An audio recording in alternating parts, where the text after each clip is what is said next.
It's not weird to have long nipples. It's weird to be Joe Rogan. Is it weird to be Joe Rogan?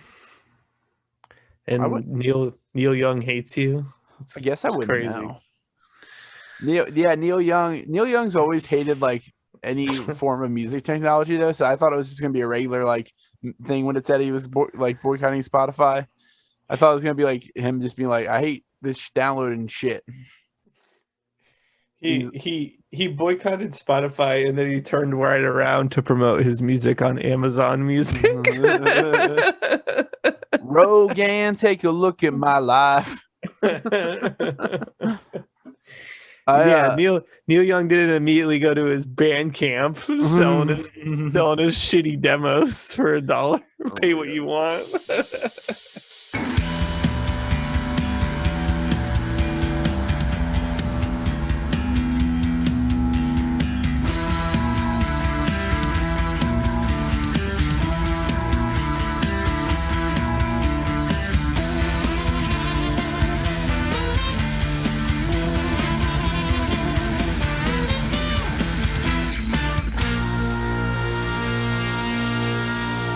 Honeys, we're home. Hello, and welcome to Sinclairity, Dinosaurs Tale. I am your host, Ben Handupme, and I am here with my co-host. We're gonna need another Timmy. Tim, why am I talking so somberly? Are you sad? I don't know what that means. SAD, sad? It might be... Is that like when you're bummed out or something? Yeah. Are you? I'm a little bummed out, yeah. Why? Well, for one, I had to work today, and it's a Sunday. That's unconstitutional. Yeah, God's Day. That's illegal. It's illegal. It's totally illegal. Two, I just found out Jim Henson's dead. Yeah? Yeah, on this podcast that we do about dinosaurs, the TV show from the 90s. It only took you 32 years. I'm not 32 yet. You can't place that on me. You can't 32 me up. I got a few months left.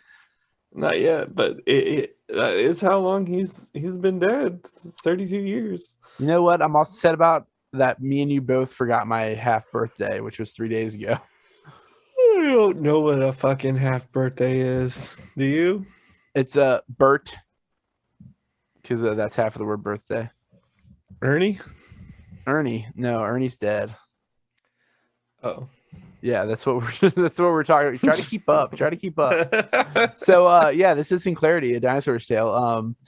This is another bonus episode. This is the 6th and final bonus episode of our series about the DefunctTV series about Jim Henson, the life and times.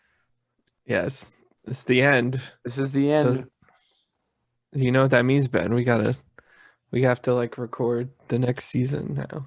Ooh, that means we're going to be starting on our final season. Ooh. That's right. And so it's the end of this, end of the season. It's the end It's the beginning of a lot of things, though. Do you know today is episode 69 plus 1? 70. I know, because we did not mention last week that it was episode 69 a single time. We missed it entirely. So now I'm only doing the episodes.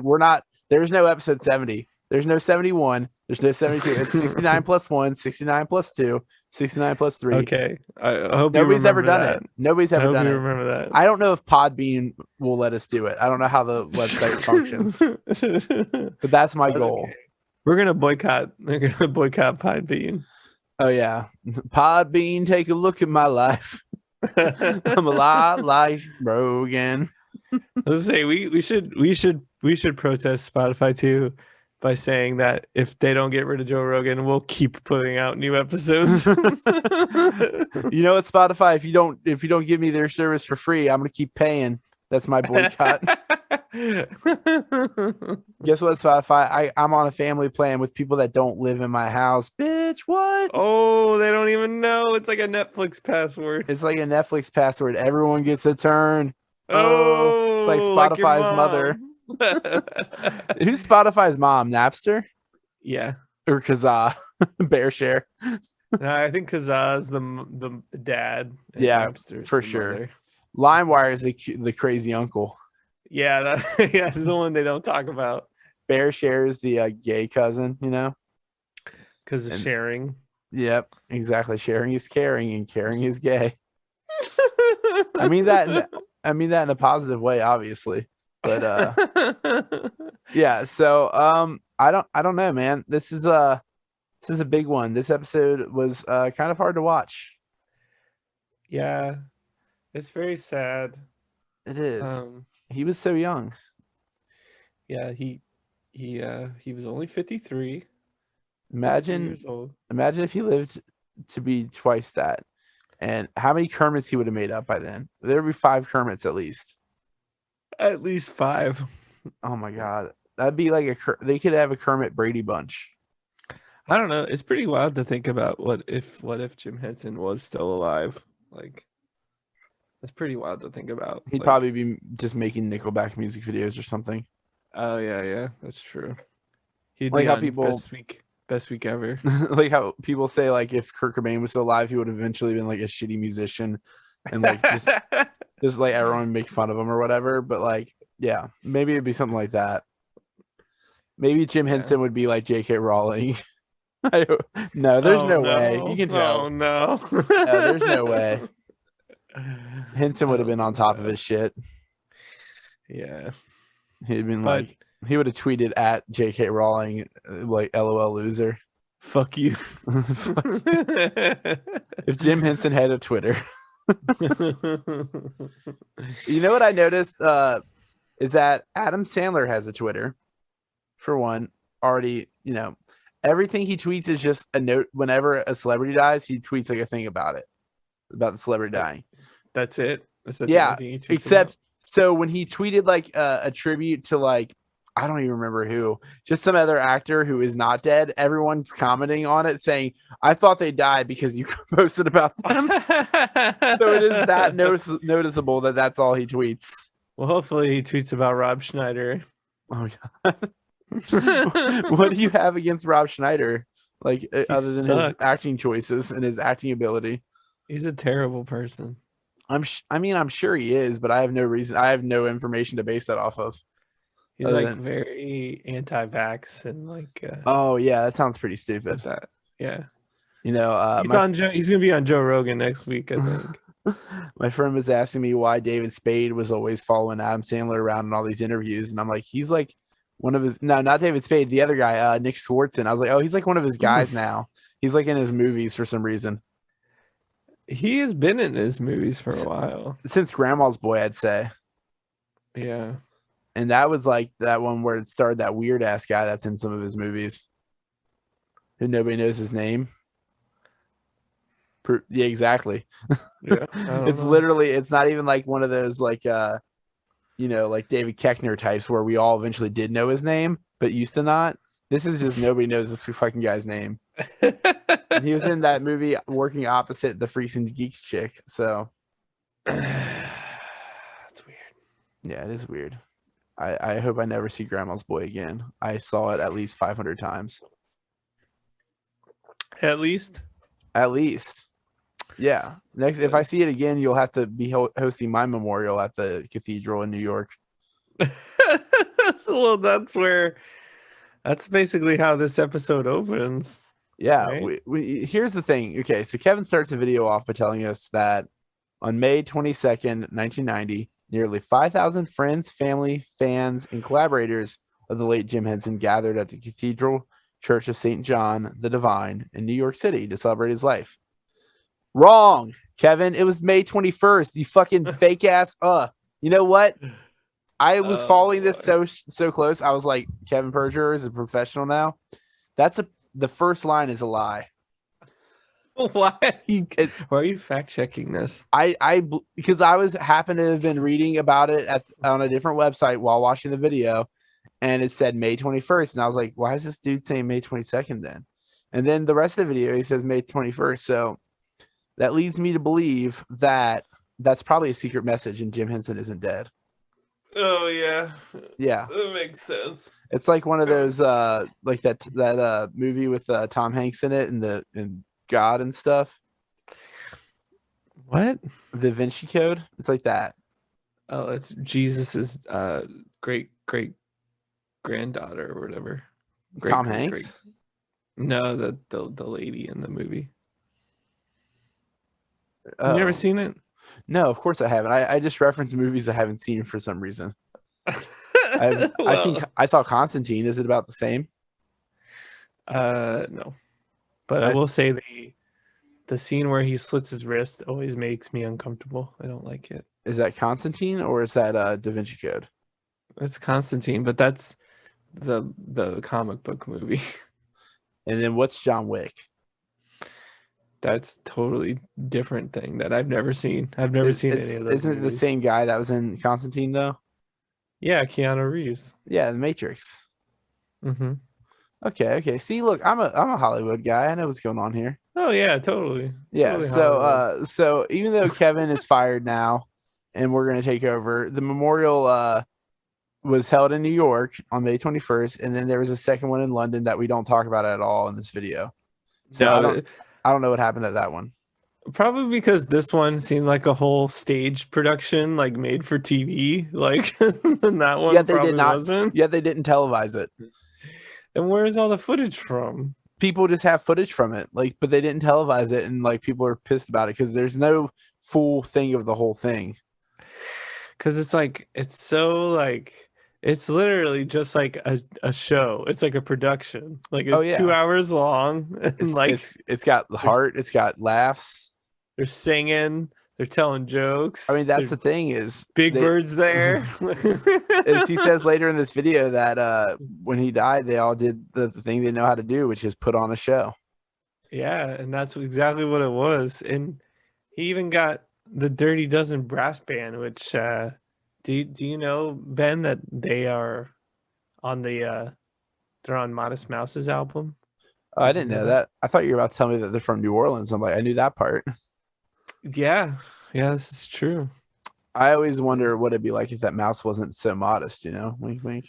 But probably pretty rude. No, I meant like modest, not revealing its sexy nature, not like like modest, like how I'm like the best in the world at being modest and like super good at better than everyone at being humble, like not like Definitely. that kind. Yeah, for sure. Like the pie, humble. Yeah, like the pie. American. So we have this memorial that we weren't invited to. Weird. Like, yeah, no one brought my 3-year-old self to this. I would have been 2. I would have been just been 3. I would have been 2 months from being born. I was almost there. This was May 21st, 1990. I was born July 27th in 1990. So I was pretty close. I could be Jim Henson. No. I will get back to this throughout the video. I have concerns. I might be Jim Henson. Okay. I'm not as hot. I'll go ahead and say I'm not as hot. I don't look like Woody from Toy Story. So this wasn't made for TV, right? But no, they had an episode of like the Muppet Show with everyone backstage, but no Kermit. So what was that then? They were playing that at the memorial, like on a screen, I'm guessing. Really? I don't know. Is that not what was happening? That's just what I assumed was happening. I thought that was on TV. Is this like a thing? I know it wasn't televised because I read about it, but I did not figure out what what the context was for that. So now I have to figure that out. Memorial, Muppets, backstage, Fozzie Bear. The Muppets Celebrate Jim Henson aired on CBS on November 21st, 1990. The 1 hour special says the 1 hour special. So this is not the memorial. Okay, so he's like, this is interesting. So I have a few. This will tie into my next problem with Kevin because me and Kevin are going at it now. So this is the real last hour is this special that aired, which is just a cartoon with all the clips and stuff added. But that didn't have clips from like the memorial or anything. Yeah. But I was imagining this being something that was playing at the memorial, like interspersed. I thought it was just something that just like Kevin, because he kept, and within this episode, he goes back and forth between like the the funeral, and then he goes to The last year of Henson's life, the past, and then he goes to this special. It's like it's all over the place. I feel like I missed him introducing what the special was because I didn't really understand that until like I just looked it up that it was a separate thing. Yeah, I don't know. But Like, was Steven Spielberg on stage in the memorial, or was he only in the special? Like, now I don't really understand. I think he's just in the special. I don't know. I guess I mean, people kept getting confused and referring to like the memorial as the funeral, like in a bunch of different like websites or articles about it. But it was just a memorial. That he had a different funeral service that wasn't just a bunch of people coming and singing songs about shit or whatnot. Yeah. Well, regardless, we get Kevin goes back further, like after he sets up all the memorial stuff, and goes back to what we were talking about the last episode, which was the Jim Henson Hour, where Jim is filming that in 1988, and he tries to use it basically to push his shows that aren't doing so well. It's funny because like, so me and Kevin go way back. I don't like him anymore because of this video, but because I cried at work today. It was embarrassing. But we're 2 minutes into this 36-minute video. How's that an hour? I just gotta say, how's it an hour? It's called the last hour of Jim Henson, or Jim Henson's final hour. And I think what he's trying to say is, I don't know, episode 12 of that show that got canceled for being not good. Like, I don't understand. I guess so, but either way, Jim pitches this show to NBC. It's got like 4 different segments. Like one, they'll talk about the storyteller, and then you get lead-free TV, and you get like basically it'll just be like clips from different things that they've done, and NBC did not like it. Well, they were fine with all the segments, but they were like, do it all in one episode, like each time. Instead of like, what they wanted to do is they wanted to do like one episode would be the storyteller being like the first half and then other shit. And then the second episode, like next week, they'll do like the thing where it's like lead-free TV. And then the next week after that, they have the third thing. And like, instead they were like, no, every episode, you're going to fit all this fucking different shit in, make it completely like whiplash you with tone and like focus. Which seemed impossible. Yeah, it was not good. No, it was a bad idea, and it never lined up. The puzzle can never be completed correctly.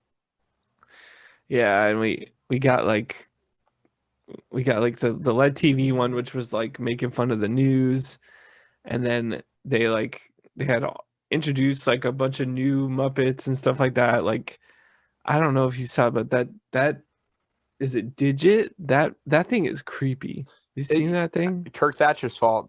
I'm saying. Yeah. That's Kirk Thatcher was the main creator of the Muppets at this point, of the little different new ones. Yeah. His name gets dropped in there at one point. I think it's the first talking about it. I feel like it's the first time he's mentioned in this series. Yeah, it could be wrong, but like I feel like this is when he starts to become prominent in the Henson company. Yeah, that Digit thing is creepy. Yeah, no, I agree. I don't want to get them digits. Yeah, but I would like to say we have to catch up, since like we have to do Whiplash like Kevin.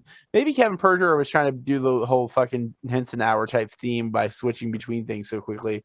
Because we missed before it gets into that talking about the Henson Hour, it does do like Scooter, like the whole behind the scenes thing where Fozzie Bear is telling everybody that they got to put on this tribute for someone, but they don't know who it's for. And Scooter comes in the room and is like, hey, this postcard says it's for this dude named Jim Henson. And they're just like, all of them are just like, man, like that name is familiar, but I don't know who the hell that is. And they also don't know where Kermit is either. Yeah, but they do have a postcard from him. That's the best they got so far. Yeah. But it switches from that to telling us all about the show that they already told us all about last episode, the Henson Hour. Like they pretty much give us a similar rundown, go a little bit further in depth. And it's kind of like, I don't know if the show's ever gonna make it, I mean, I do know because it's the future now, and I can read stuff about things. I know it did not make it past 12 episodes. No. But they greenlit the show because it's Jim Henson. It was Jim fucking Henson. They had to legally. Yeah, and it between all this, like again, Kevin cuts back to the memorial, and he has like Jerry Jewell up there giving his speech and talking about a terrible pun, which I'm sure you loved.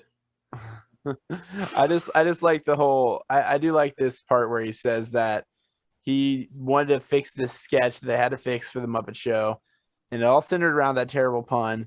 But like it was if they didn't fix it, he would have to do even more work by writing completely new shit. So he's like, we got to fix this. And he asked Jim about it. He's like, is this really like you want to do all this to save this joke? This is the joke you want to save? And he's just like, yeah, it's a terrible joke, but it's worthy of us. And it's one of the several charming quotes from Jim throughout this video. This is a good one. This one makes a lot of people look pretty clever. And I do like what Joel said, that talking about Jim, how he was a man who was balanced quite effortlessly and elegantly between the sacred and the silly. Yeah, see that a lot.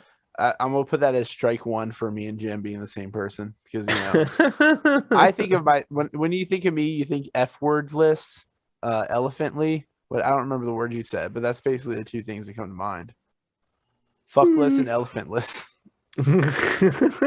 Yeah. But what sucks about I lost my elephant, and I know that it doesn't want to, because elephants never forget, so it definitely knows where I live, and it's just avoiding me, so it's sad. So it don't like you. It just doesn't like me. But meanwhile, back at the ranch, or the Muppets headquarters, they finish reading Kermit's postcard and follow his instructions to turn the TV on, and they see Jim, and they're all like, "Oh shit, I know this guy. I've seen his face." And they're like, "Where?" Down there. Yeah, they look down at all the upskirters below them.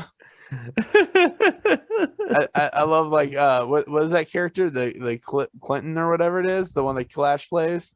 It's just like, hey, who are those guys? Cliff, isn't it Clifford? Clifford? Is it Clifford? Yeah, it's the big red puppet. He's like a shrimp or something, but he's got like dreadlocks. Isn't that Pepe Le Pew is the shrimp? So this guy has to be something else. I don't know. He's some kind of sea creature. He's some kind of wonderful. But yeah, they look at the puppeteers. They kind of do a fourth wall acknowledgement of the people that are holding their butts. And then they watch a reel of Henson's work on their television set. Yeah. So I feel like this is a special we're able to get our hands on it more than likely, but I don't think we're able to go back in time and attend the memorial service. No, we can't go back in time. Unfortunately. Because if we could go back in time, we could stop Jim from dying. Oh yeah, I'd be like, hey, take the tampon out. You're gonna get toxic shock syndrome. No, he got it from strep throat. He got toxic shock syndrome, which I've only ever heard about that being the thing that you get if you leave a tampon in for too long. Mm-hmm. But I guess it also gets caused for other stupid things. Yeah, pneumonia back. Yeah, it very rarely kills people, but I guess it decided Jim Henson was worthy of it. I hate it. Senseless. He should have died doing what he loves, cheating on his wife. With Frank Oz. Oh, I felt so bad when it actually talks about how he cheats on his wife in the last video. Yeah, I was like, oh no, wasn't he? I felt bad for Frank, honestly. That's the unspoken loss there. Yeah, but I mean, it's okay because Jim had his friend, that big white lion, which I swear to God that Kevin referred to it as the thought lion. Yeah, THOT is very weird. Yeah. I don't know why. Yeah, that shit. I can't think of anything good for it. I was gonna say that blank over there with an H, but I nope, I got nothing. Yeah, and you get that, and then we get Kevin, but this whole production brought on Kevin Clash, who was a link to us because he of course is Baby, not the mama. Yeah, but he was doing Elmo at the time, but in in this new show, he was playing Clifford, who we were talking about, but he was also playing an inappropriate lizard, which just sounds like Yeah, is that King Gizzard and the Lizard Wizard or whatever? yeah. What's an inappropriate lizard? Like, is it like just inappropriate? It shouldn't exist. It's inappropriate like that, or is it like or just a says sex character, stuff? like a character that Kevin Clash plays? Yeah, it sounds like he's just wanted to say shit that he wanted to say. That's my guess. But yeah. So they got his lion sidekick, and they got we go back to the past future again for the Memorial 1990, where some songs from Henson films were performed and some puppeteers spoke. Carol Burnett spoke, and then more clips of Henson's works were played. I think that might be actually like that last part probably happened in the fucking like TV thing instead. But I had no idea that these were separate things the whole video. I'm gonna say Kevin, you made me cry a few times, but you didn't do a good job here. There was I think what your theory is right, that he was trying to capture the madness of that show. I do think that segments. It does seem like it was intentional. Like the more I think about it, because otherwise I'm like, what the fuck? Like this is very mad world. I don't know what's happening. But I don't know. We get back in 1989 and the Henson Hour premieres, and it got panned by critics, and people called it a gross modernization of the Muppets, and it had like the worst ratings in its time slot. It had the worst ratings, and like I think at least Kevin. I don't know if critics compare, but they compared it a lot to Sex and Violence, where it was just like unfocused and not as interesting. But instead of it like inspiring the Muppet Show, it didn't really go anywhere. Yeah, I mean, like, because he was already rejected in cinema with his two, Dark Crystal and Labyrinth. So he went back to TV, and then like he got his tribute to TV, like Love for the Art, was rejected. And then it's just kind of like, he's having this whole year full of shit that's not working out, and it's just stressful because he has to like deal with all the business at the same time as well as trying to create, and like he just wants that all to be easier. Yeah, plus he was only 52, and he was already just like getting old super fast. Like he was aging like a US president. Yeah. Yeah, it was 5 years between like 47 and 52 where he just like his dark beard went gray.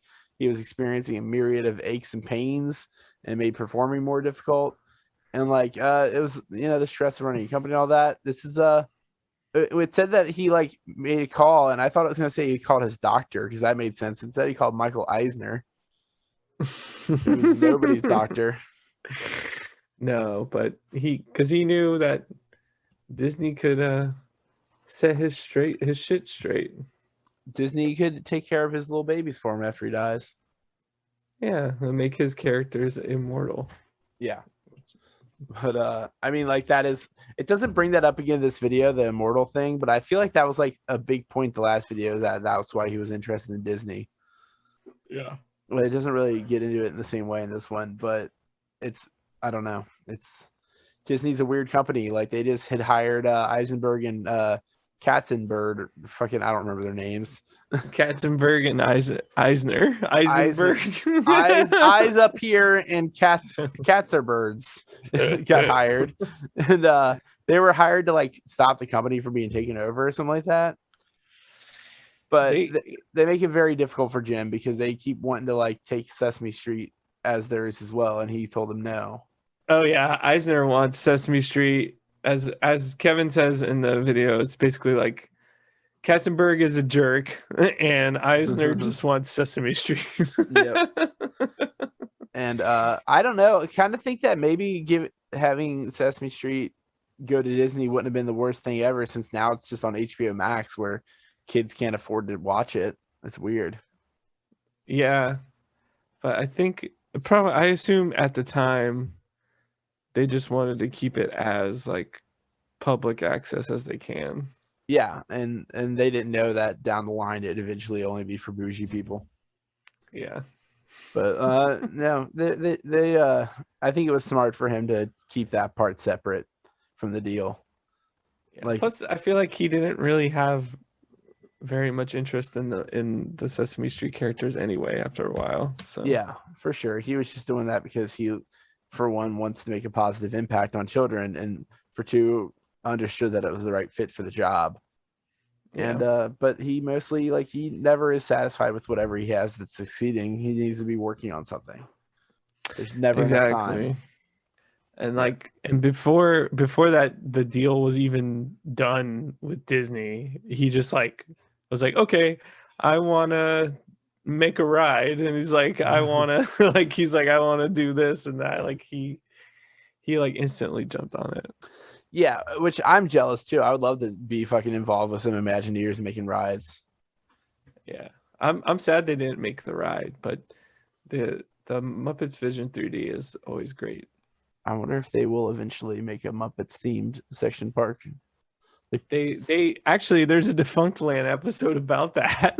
Oh, you know what? I bet I've seen it and just don't remember it too. Yeah, but it just didn't work out for whatever reason. I'm not sure. I'd have to watch I'm sure they just didn't finish whatever they're supposed to be doing. Yeah. But that's how it goes. People just keep leaving the Muppets hanging to dry. Mm-hmm. But And, yeah, you go. You got this. I believe. Well, I was gonna say back at the memorial service, you got Harry Belafonte singing his song from the Muppet Show. Like, man, that guy loves Jim Henson. He really does. Yeah. I don't know what it is. He's just this Smellafarte guy or whatever he said his name was. Smellafarte. I was thinking of the French guy, but yeah. He talked to him how important it was to have Sesame Street for educating people who don't have access, and like important to have the Muppets characters who love, like, show like that everyone's worthy of love and like people can be nice and all this, even though they're not people, but whatever. It's still like he instills good morals, and this is the thing that like Belafonte picked up on pretty like early and was like, enamored by. Yeah. And he also performs at the memorial service. Mm-hmm. He gets to sing a song, and everybody has little butterflies. Oh yeah, that the workshop made for everyone. It was pretty passionate and powerful to witness. That's pretty cool. But since we had Eisner as the one who greenlit the Muppet Show pilots when he worked at ABC in the early 70s, he was thrilled to bring like Muppets into their fold, into the Disney fucking fold. Yeah. Especially because they needed to light a fire up under their ass to get back to the top. Yeah, 'cause they weren't doing too well at this point. It wasn't. It was. They were still a few years away from the little Renaissance or whatever. Yeah. Oh yeah. And then Disney has not hurt since. They've been doing fine. The closest they got to hurting was when Shrek made fun of them too hard. Then it hurt their feelings. I feel like that was Katzenberg too, wasn't it? Yeah, because wasn't he the one that didn't want to do Shrek for some reason? Oh, I don't remember. I forget what that. Which one went to DreamWorks? Wasn't it Katzenberg? I don't know. Maybe. Who knows? Like, I already looked up one thing this episode. I'm not doing another. But we have back at the Muppets HQ, Fozzie feels as though he doesn't know Henson well enough to pay tribute appropriately. Luckily for him, Clifford found a biography on Jim, and the Muppets all gather around to watch the retrospective on Jim's early creative works. Yeah. Yep.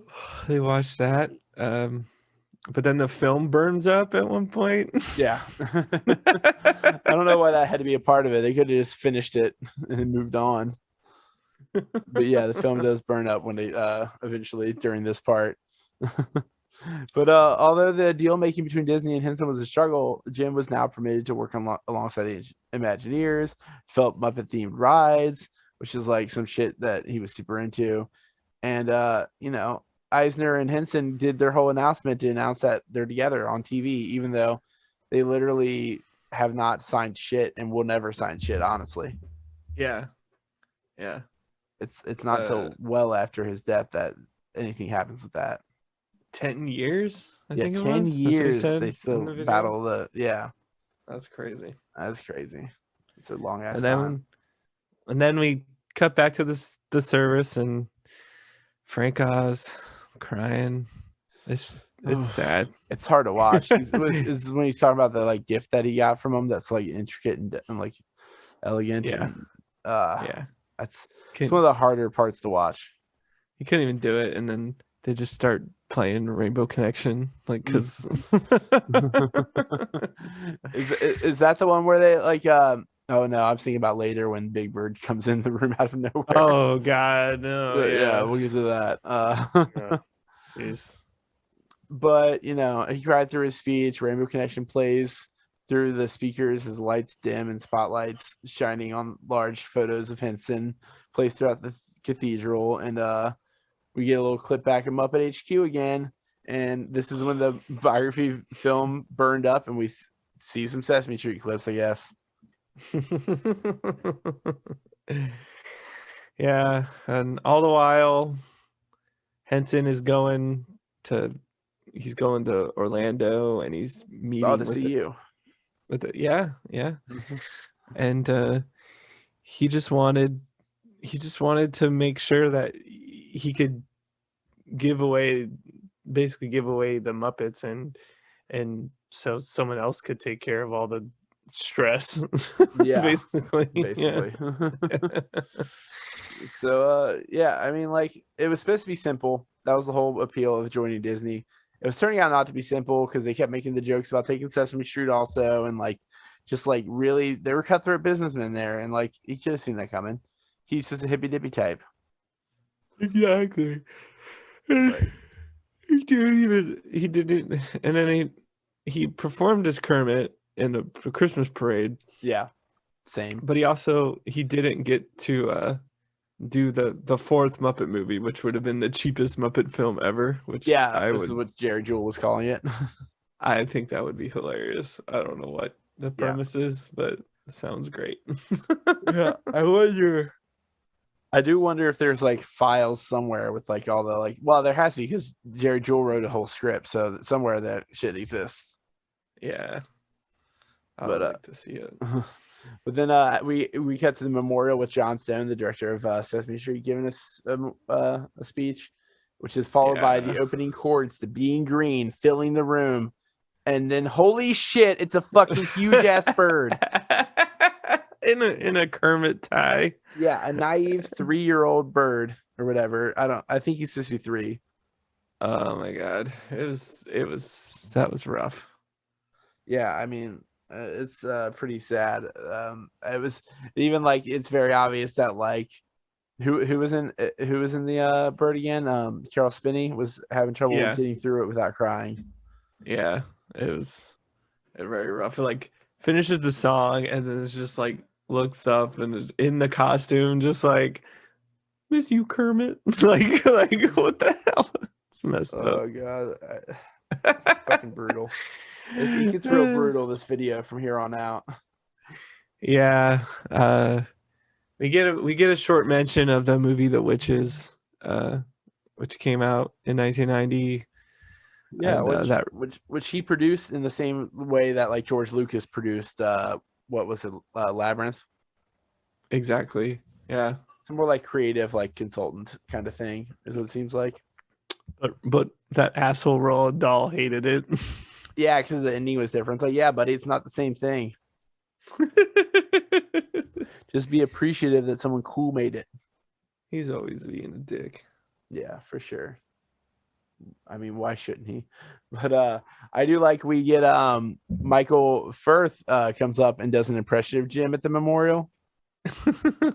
which is like okay. This is Michael Firth, who sort of heads up one of our sort of creative groups and sort of does a lot of our design stuff. I guess he said sort of a lot, and he spoke a lot of sentences like in questions at the end. This is the one person who does like is like the finger in the mouth, like, well, I don't know. Oh God. But yeah, so after Firth, we get fucking some performers, a priest, because Jim was all about different faiths and stuff. We get Steven Spielberg, which I still don't know for sure which one he was at, because I don't understand what's happening, Kevin. It was too fast paced, Kevin. Slow down next time. Too Fast, Too Furious. I also was watching at 1.5 speed. That might be my fault. Well, but in the real timeline, we got Jim, who's like flying back and forth, traveling all over the place. Yeah, he goes and visits his dad at some point, and then like right afterwards, like on May 13th, he's back home, but like his son John comes and visits him and is like, Dad, you're fucking sick as shit. I'm telling Mom. I'm telling Mom. Yeah, and we get Sweet Jane comes over with a pot of soup and obliges to stay because he asked her to, and I cried at this part, of course. Yeah, when she's like on stage with all the kids. Oh God, when she spoke at the No. memorial, this is the strike where it reminds me of me as well. That I was just like when she says, "I don't want to pretend that I know what happens after this life, or that Jim really knew what would happen after this life, but he had great plans." And I sure hope somebody up there lets him know that we're doing this down here, because he's probably like really busy. He would have amazing. Yeah, he would have loved that whole that's such a good performance. I know. That's it's so like it's cute, and it speaks a lot to like the obvious parts of his character. He was a dozer, you know. Mm-hmm. He wasn't Definitely. a Fraggle. No. He was busy up there. He's just like up there like fucking fixing locks and doors or something and trying to come up with new like ideas. Like, what about heaven too? Like, and it's all Muppets. And Jesus is just, I'm trying to relax, buddy. I've had a hard life. But and then you get Brian reading the letter about how he wants his funeral to go. Yeah, refrain from wearing black. Richard Hunt would host the service. His friends might sing a few songs. Some New Orleans jazz band would play. And then the part that's too much, which is the please watch out for each other, love and forgive everybody. It's a good life. Enjoy it. This may all sound silly and over the top to you guys, but what the hell? I'm gone, and who can argue with me now? Well, Jesus, I guess. Yeah, Jesus is like, with Jesus. Life's terrible, man. They put you on a cross. Like, I was in love with this guy named Judas, and he turned his back on me. No. Hear me out, Jesus. What if we got you on the cross here, and my hand is right here, and then my buddy Frank can control your arms. and then you're singing, I got high hopes. Yeah, that was amazing. Oh, they sang that the chicken version of Babyface or whatever. Yeah, really all the songs were great that they did throughout it. They had like the how Robin did the A.A. Milne song, that was his favorite from childhood. They had that. They also had like I think it was maybe the TV memorial had Ray Charles singing Being Green. Yeah, that was on the show. That was different. The tribute on TV. Yeah.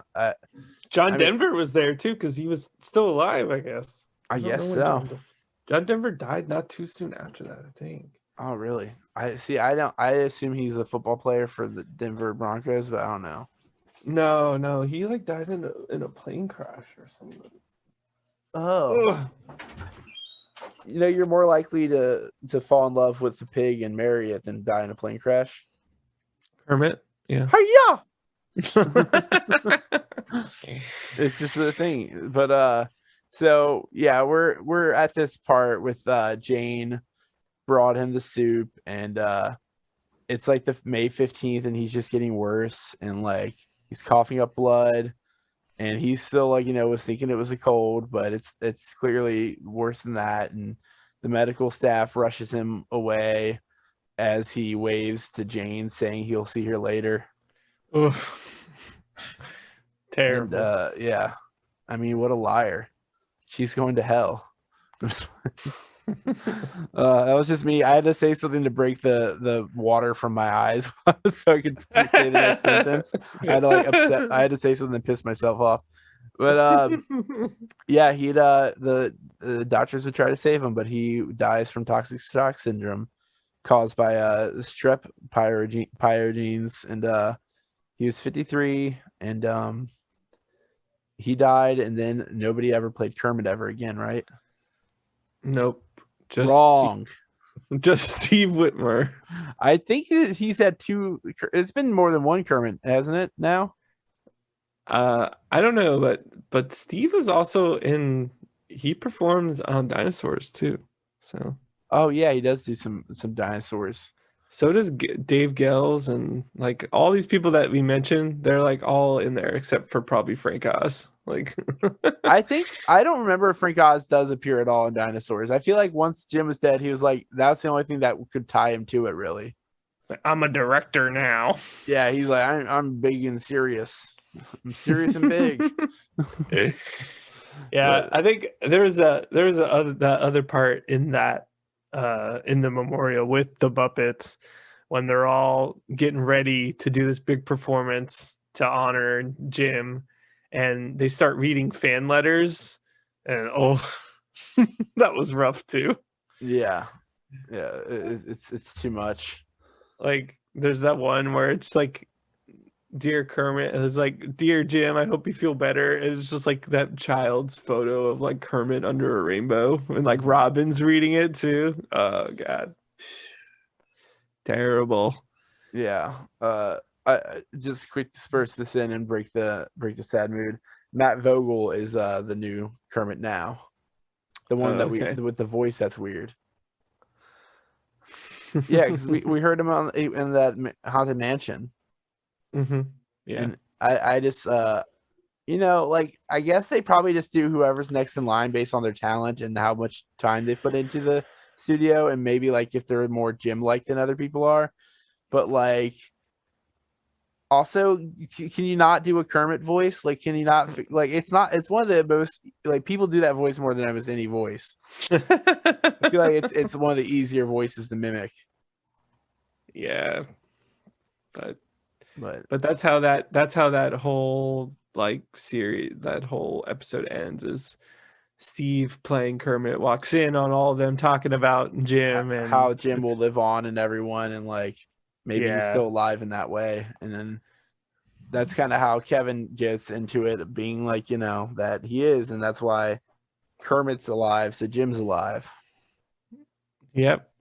But like, I don't know, man. What if the next person what if Joe Rogan's the next Kermit? What if like someone controversial becomes the next Kermit and they make him like I just showed you the drawing I did of Kermit with Little Peep's face tattoos. That could be the next Kermit. Little Peep is Kermit. Little Peep in heaven. Yeah. I don't know where. Look. I don't know. I don't pretend to know what heaven is or where hell be. Like I don't know anything about all that. I just know that when I die, I'm gonna try to help Jim get some shit done because he seems pretty busy. Yeah, he needs an extra hand. Yeah, and I will make sure that Brian doesn't follow me there. I'm just kidding. I don't know the real Brian, just the character we made up of him. It'll be real awkward if we ever, when we meet Brian Henson eventually in person. Maybe. And someday. he probably has like pictures of us up on his wall throwing darts at them. Mm-hmm. Like sexy, like darts that makes it like to say I like these guys. Of course. But Yeah. we somehow made it through this 6-episode series about Jim Henson. And so you told me to watch this on the first episode of Sinclairity, and I didn't. Mm-hmm. Yeah. Until now when I'm finally being made to watch it. So it turns out I there's a lot I did not know about Jim Henson. Yeah. I feel good, right? Yeah, I feel like I kind of like got the idea. Well, I mean, like I picked up some stuff, like we had when we were interviewing Bill Beretta, and he talked about like his favorite memory of Jim being like him just walking into that Muppets like Sesame Street Park. Sesame Place. Yeah, and just walking in through the normal entrance, not like trying to like make a big show of it. That had to be like pretty like not too long before he died, right? Like I was thinking about that in terms of like when Bill's age for one, and like when he would have been working, like when he knew Brian. Yeah, Brian is the one he met and knew, and like, yeah, I mean, like, it was probably I don't Probably know, the mid 80s, maybe. maybe late 80s. I mean, Yeah. this young guy. I mean, not like, I feel like, how old was he with Dinosaurs? Like late 20s, early 30s. I don't know. I feel like he was like I feel like I'll be embarrassed if he was my age and that fucking athletic, that able to endure that much pain.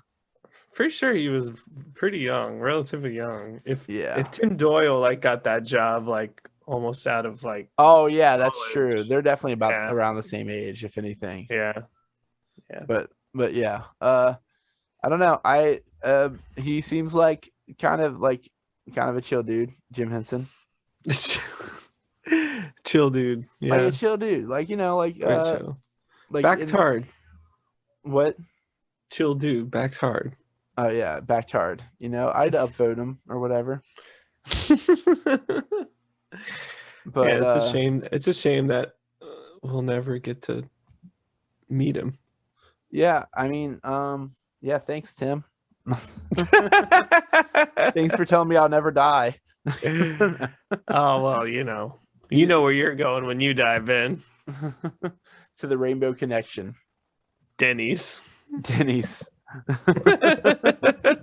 Oh, that's where Mario lives. Is that why that song is like Denny's? Is that does that make sense? Is that how the song No, goes? it's denim. Denim, yeah. That's how you know what kind of pants he wears.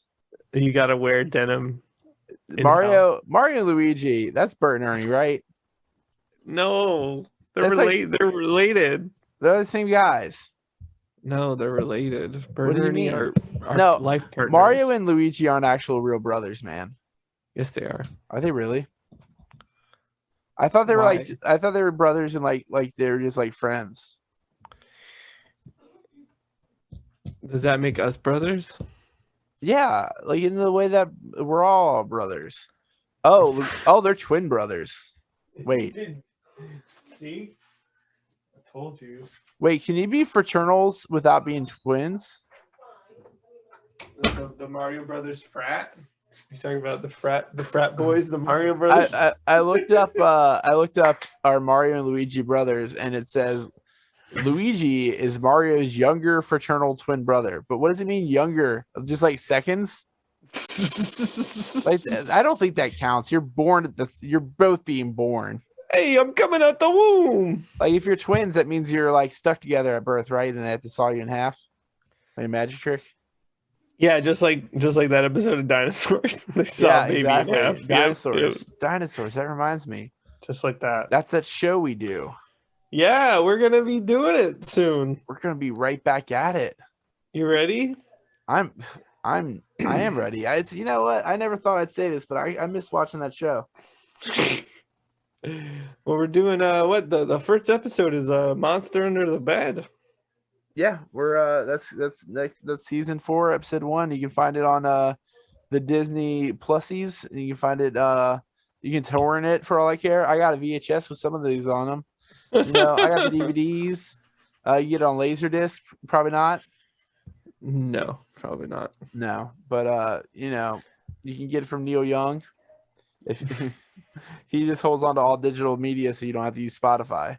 He's good at his house. He's like, here's a flash drive. No, he calls them thumb drives. Don't even. He only has floppy disks. I don't think he goes that far. Well, that's because he doesn't take the pills he's supposed to take to keep that from being a problem. Floppy. Yeah, Discs? floppy disk. When you get to Floppy a man of a certain age, A Limp Biscuit, if you will. oh yeah, dad vibes. Am I right? But speaking of dad vibes, we'd like to thank a few people, starting with our dad, Zachary George. Everyone's dad, He is everyone's dad. He just had a baby. I think Ben Hand Up Me Jr. was the name. Uh-huh.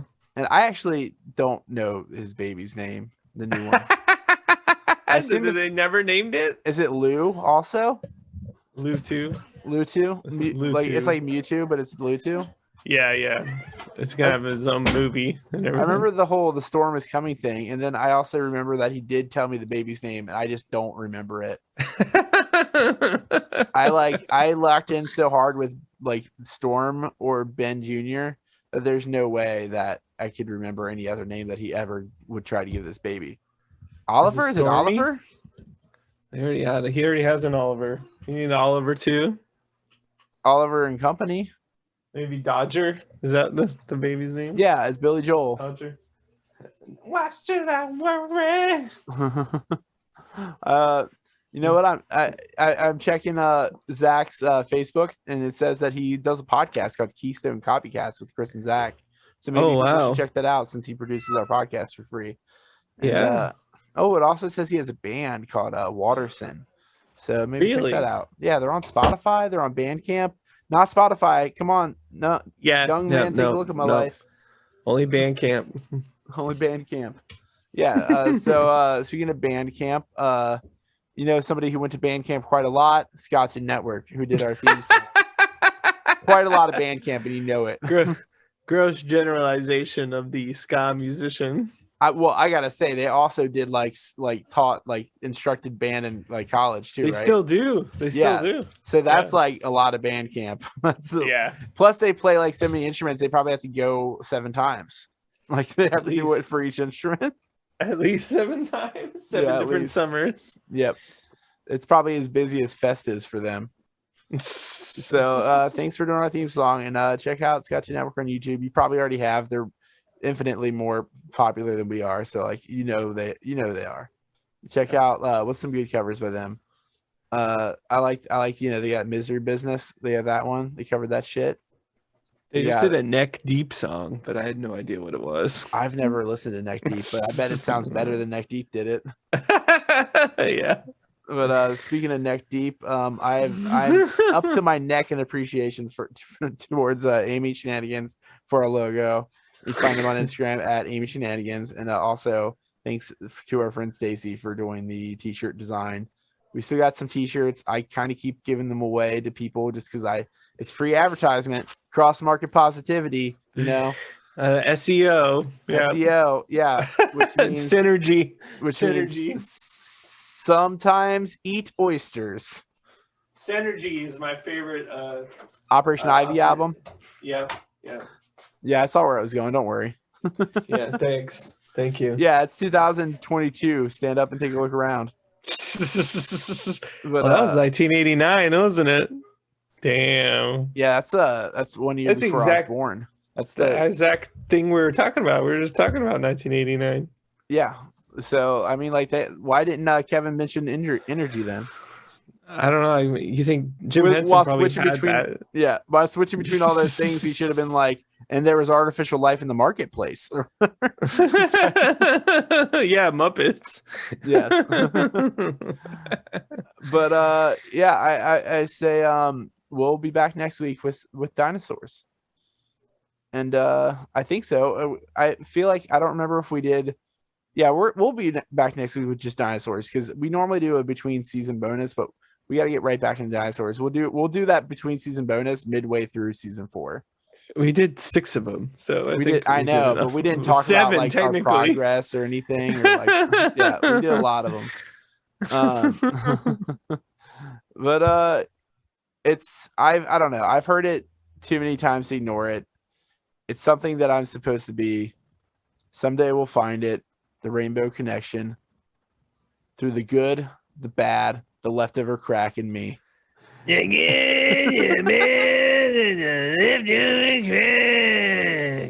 on that note, I hope we all go extinct. See you next week. Goodbye.